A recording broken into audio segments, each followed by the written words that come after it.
जानवर को किबला रुख लिटाएं। नंबर 5 कुर्बानी से पहले दुआ पढ़ें। नंबर 6 बिस्मिल्लाह अल्लाहु अकबर पढ़कर ज़िबा। नंबर 7 कुर्बानी के बाद दुआ मांगे। अल्लाह मेरी कुर्बानी कबूल फरमा जिस तरह तूने हज़रत मोहम्मद सल्लल्लाहु अलैहि वसल्लम और हज़रत इब्राहीम अलैहिस्सलाम से कबूल फरमाए। ज़िबा करने के फ़ौरन बाद खाल ना उतारें बल्कि जिस्म को ठंडा होने।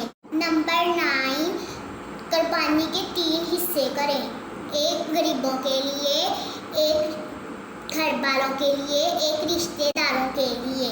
अज़हा मुबारक इन एडवांस।